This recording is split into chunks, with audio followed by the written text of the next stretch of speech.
Welcome to Heidi Relationships. Today, we'll read some more stories from Reddit. But before we start, I would really appreciate if you could subscribe to the channel, like the video if you enjoyed it, and maybe leave a comment down below. That would help the channel a lot. Thank you very much in advance. The first one is titled, "They Framed Me, and They Fired Me. That's How They Screwed Themselves into a Divorce, a Prison Sentence, and a Handful of Deportations."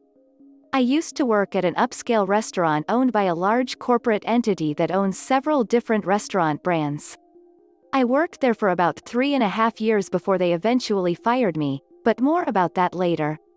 First, I want to give an idea of my role there. My role at that job was a little of everything. Since the day I started working there, I took it upon myself to learn as much as possible. I was very persistent with management when I wanted to learn a new department.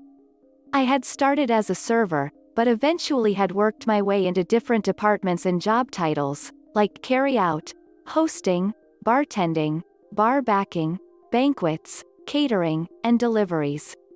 My singular goal while working there was to make myself available for as many hours as possible. I was being paid about $12 an hour, though that fluctuated if I was working as a bartender or server and making tips. Eventually, it was noticed by management how I fit best into one of the non-tipped positions. I was so good at it that they decided to try me out as an unofficial supervisor over the team that worked in carry-out, catering, and deliveries, as those were all one department. I knew this was going to ultimately mean a few less hours since I would only be working one department, so I negotiated with management to increase my pay by about $1.50. Since I was taking on additional responsibilities, they were satisfied with the pay increase. I wasn't trying to get as much money as possible, I just wanted to be able to pay my bills and still have a little money left over for fun. I was living in the highly taxed city of Chicago, which is in the already highly taxed state of Illinois, so it was pretty difficult to make ends meet and still have money left to enjoy my life. I am a person of simple pleasures, and I can enjoy things for long periods of time, so it didn't take much money to be happy. A video game could hold my attention for several months, sometimes even years.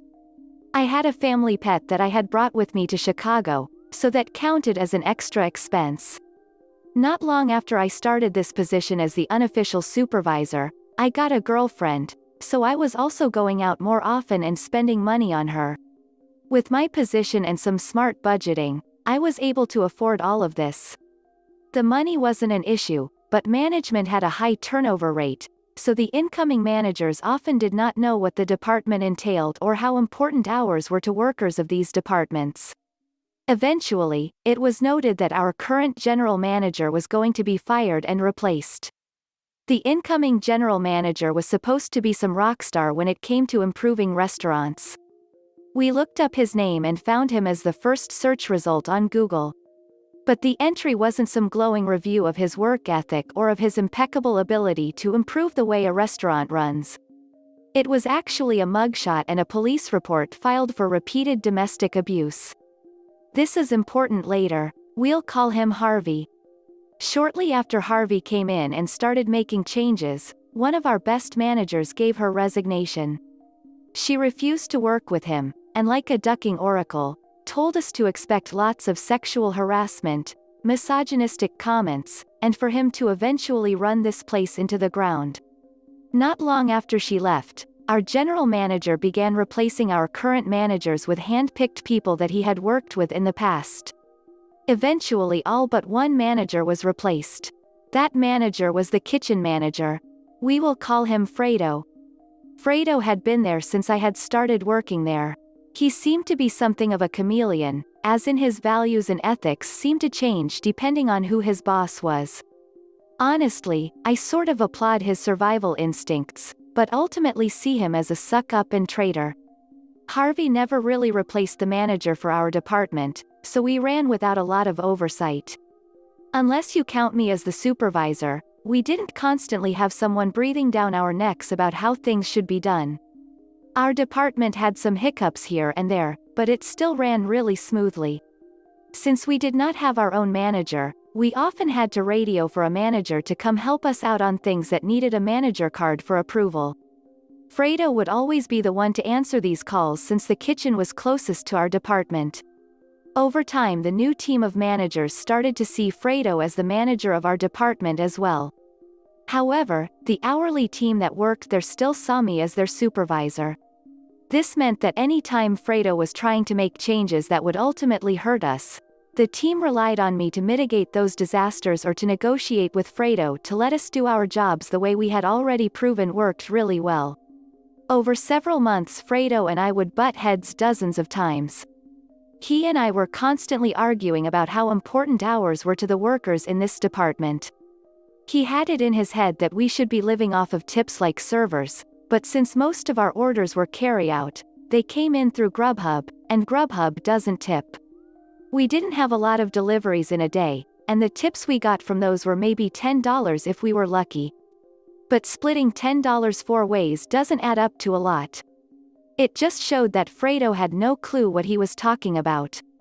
Eventually we had a meeting with our Harvey, Fredo, and all the workers of this department. It was marketed as a chance to voice all our grievances and concerns with the changes they wanted to make with no chance of retaliation. So, the workers did exactly that. They talked about how Fredo was trying to cut hours even though he isn't our actual manager. When it was brought up that they were attempting to hire someone to be the manager, the team suggested that I take over since I had already been supervising them and running things smoothly for the last several months. I was also the one that management consulted with when writing schedules, as I had an understanding of the days some workers could and couldn't work depending on their school schedules or family life. I could see at the moment it was suggested that Harvey and Fredo made the decision on the spot that I had to be gotten rid of. Although they didn't say it, I could see the look they gave each other, and instinctively knew that my days at this place were numbered and my job was going to be getting the axe one way or another. They made a bunch of promises to us about not cutting hours. They told us that they would stop sending all but one person home early and only leaving one person to clean everything and close up by themselves, as this wasn't a small department, and it was simply too much for one person to do alone while still meeting health and safety standards. They promised that whatever hours we were scheduled for, we would work. We weren't trying to be unreasonable, so we told them that we usually have 3 or 4 people scheduled to work our department. They could cut 2 of them early, but we always needed at least 2 people here to help close properly. The promise was made that they would always have at least 2 closers. However, only about a week later, they started sending all but one person home early again every night. One night they tried to do it while I was scheduled as the closer, and we had just returned from a massive catering event and there was an unbelievable amount of cleanup left to do for one person. When Fredo came in and tried to send everyone except me home, I stepped up and told him that he was consistently breaking the promise he had made it to us during the meeting. He looked me square in the face and told me to stop complaining about it, and if I was going to keep trying to talk to him about him breaking his promises, he could easily find someone who could work my shifts. I quickly realized that this was an assassination attempt on my job. He wanted me to press it further. So, I backed off and started cleaning. I ended up having to stay way late, and that meant overtime pay anyway. I got a write-up for that, since we aren't allowed to work overtime without a manager's approval. When I refused to sign the write-up, pointing out that I had tried to explain to Fredo that I wouldn't be able to clean up all that stuff alone before my scheduled shift ended, I was allowed to leave without signing the write-up, but only because the HR rep that was present at the time wasn't one of Harvey's cronies. Skip ahead to the day I was fired. It is important to note at this point that I always came into work an hour early. Since we lived in Chicago, food was expensive. However, at our job we were allowed to have as much free soup and bread as we liked. So, I would come into work 1 hour early every day so I could have some soup and bread for lunch before my shift. But on this day, when I walked into the kitchen to get myself some soup, one of the line cooks told me that he had a dish that had been cancelled after he cooked it, and Fredo had told him to give it to someone. He assured me Fredo had already comped it and that it was free to take for whoever wanted it. It just so happened to be my favorite appetizer, so I happily took the free food. Not long after I got to my booth, both Harvey and Fredo approached me and asked me if I had put in a ticket for that food. I told them that the line cook had given it to me and said it was the cancelled order that Fredo had already comped. Fredo looked dumbfounded and said he had no idea what I was talking about. So, Harvey told me, "I think you know that's theft. Go ahead and finish the food and then grab my stuff and go. That's the last meal you'll be having here." I tried to explain to them that I had been given this food by the line cook, but they refused to listen, so I offered to take them to the kitchen to clear it up with the cook. But by the time I had gone back to the kitchen with them to talk to the line cook, he had already gone home for the day. I had no choice but to gather my stuff, say my goodbyes, and head home. On my way out, I told the people working my department that afternoon what had happened, exactly as it happened. They were shocked and angry, but mostly sad to see me go. I decided that on my way out, I would stop by the accounting office and pick up any tips that may have been dropped for me that week, just to make sure I didn't get screwed out of that money. Before heading down, I had the gut feeling to just set my phone to record, and I stuffed it into my pocket with the camera rolling. Although the video was entirely black since it was in my pocket, I did manage to get a pretty muffled recording of Harvey and Fredo's voices through the door, discussing how things had gone as planned, and that they had been trying to get rid of me ever since the meeting with my department. I knocked on the door and they hushed up before opening it. They asked what I was still doing there, and I asked for my tips. They gathered what was in the safe for me and handed it over. Despite my anger rising at what I had just heard, I decided not to burn this bridge just yet. Because perhaps I could duck nuke it later. I offered a handshake to both managers, thanked them for the opportunity to work there, and left, making sure to pull my phone out of my pocket and record the front of the restaurant, with the sign showing its name and logo. Working in a restaurant, you learn to always cover your own ass. It's true for most jobs, but something was just telling me I would need this all later. If I was being accused of theft, I wanted to be able to prove it wasn't true if ever came up in future job interviews. Which is exactly what happened and where this all started going nuclear. On the train ride home, I sent some messages and made some posts on some local groups on Facebook saying that I had just been fired and that I was looking for a job as quickly as possible. By the time I got off at my stop, I had already set up an interview for later that day. I was offered the job about 5 minutes into the interview, but after going over the details, it didn't sound like it was for me, so I turned it down. I interviewed a few other places and found one that was a damned good fit, with a hefty pay increase compared to my previous job, and I wouldn't have to deal with customers. It was an auditing job for a logistics company.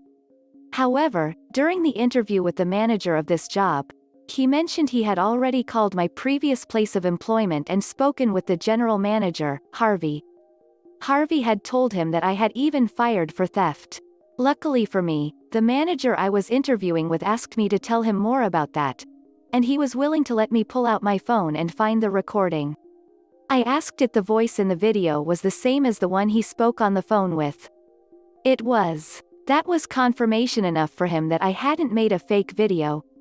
He listened to the two managers in the video admit that they had set me up and watched to the end when I showed the front of the restaurant, complete with the logo and name. The manager interviewing me, who we'll start calling Dean, hired me immediately and asked me to send him the recording. I did. I thought that was the end of it. About 7 months later, after settling into this job quite nicely, HR sent out a "Welcome all our new team members" email, which listed all the newest hires, some facts about them, and had pictures of them all. They sent these out every time they hired a new round of people. One of them, Thomas, was a former coworker who worked with me at the restaurant. We had worked at the host stand together, so I was pretty glad to see someone I knew and liked coming onto the team. I sought out his desk and went and said hello and asked why he left the restaurant. He hadn't left willingly. He'd been laid off because the company was under investigation. It had started as a relatively small matter. The corporate entity that owned the restaurant chain had received an email with an attached video. My video that had been filmed from inside my pocket. That was cause enough for corporate to send someone to investigate internally. Thomas was pretty surprised that I hadn't heard anything about it, since there had been numerous attempts to get in touch with me. As soon as he said that, I logged into the old email I had used when I first applied for the job at the restaurant. I had at least 24 emails asking me to come in to discuss my employment and termination. I never replied. I just didn't care enough anymore. I'd also changed my number since then, so they hadn't been able to contact me by phone. Thomas continued explaining that before corporate had sent someone, Harvey and Fredo had talked with my department and tried to offer them all a small pay increase to spin corporate a story about how I was incompetent at my job and failed to live up to my duties. The day the corporate auditor showed up, there had been a small exodus of people from my old department. They quit on the spot, in front of the lady from corporate, let's call her Audrey, and made sure to rat out Harvey and Fredo before leaving. Strike one for both of them. Strike two came a couple of days after Audrey showed Harvey and Fredo the recording that had kicked all of this off. They denied it vehemently, but there was no mistaking Harvey's voice. It's unique. Not only that, but the video also picked up their voice and mine when we shook hands and had a friendly parting of the ways, which was something they had already bragged about to Audrey, thinking it made them look better that we were able to part on good terms. This wasn't the actual strike two. That came when it was clear they needed to be separated, so Audrey sent Fredo to work at another restaurant owned our parent company, and temporarily demoted Harvey to manager. This tore them apart. They had once been an inseparable evil team, but the pressure of the investigation must have pushed them over the edge. They ended up at each other's throats, on Facebook, on a public post on the company page. The post had since been deleted, but Thomas explained it as the following. Fredo had been pictured in the Facebook post on the restaurant page, and Harvey made a passive-aggressive comment about how Fredo shouldn't even be in the picture since had been moved to another restaurant due to misconduct. Fredo saw this comment and said something along the lines of, "At least when people Google my name, I don't show up as the guy that punched his wife." To which Harvey responded, "Very funny from the guy who is cheating on his wife with Janet's sister." Not her real name, but Janet was the girl they appointed to officially supervise my old department after they fired me, the unofficial supervisor. Fredo replies to that by saying, "Like you haven't tried with half the waitresses. They all have stories about you trying to duck them." The post was deleted, but not before it had been seen by Audrey the auditor. That was officially strike two. Strike three came the next day when Audrey started interviewing the female waitstaff and bartenders, seeing if any of them could confirm that Harvey had tried to make a move on them. All of them were interviewed separately, several of them had similar stories. Every girl that confirmed Harvey had made a move on them all said he had offered to be their sugar daddy, if they would send nudes or stay after closing to fool around with him. Harvey was fired. But that isn't the worst of it. Audrey the auditor wasn't just some random woman from corporate. She was the old regional manager for this area and had personally hired Harvey's wife as the general manager of another restaurant in the city. So, she called up the restaurant Harvey's wife worked at and told Harvey's wife everything she had learned from the female waitstaff. We learned later that they had gotten a divorce over him trying to cheat on her after she'd already given him a second chance to change after he had beat her. I don't know what compelled her to give him a second chance after something like that, but she sure didn't give him a third. After firing Harvey, the line cooks who had given me the food was interviewed by Audrey. I don't know how it came up, but at some point, he had let it slip that he was an illegal immigrant. She had his file in her hand, with an Illinois ID and social security number on file, so this confused her, and she pressed him for more information. It turns out that Fredo had some connections and had his own miniature black market going on where he would have fake social security cards and IDs made for the illegal immigrants he was hiring at reduced wages. It had been going on for at least 4 years. Needless to say, this is a felony. With the potential PR nightmare that she was likely dealing with, she felt she had no choice but to alert the authorities. Local PD enlisted the help of the FBI since some of the evidence led them beyond the jurisdiction of the local police.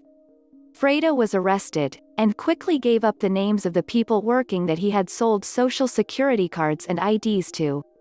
I'm not sure if he gave up all of them, but he did name drop about 14 people, and of those 14, at least half were deported by the time Thomas had been let go.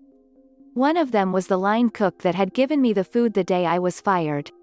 Thomas went on to explain that it had all started with me being fired, but I never sent that recording to corporate. I'd only sent it to Dean when he hired me. I asked him about it, and he told me he had sent it to his wife, since she was a lawyer.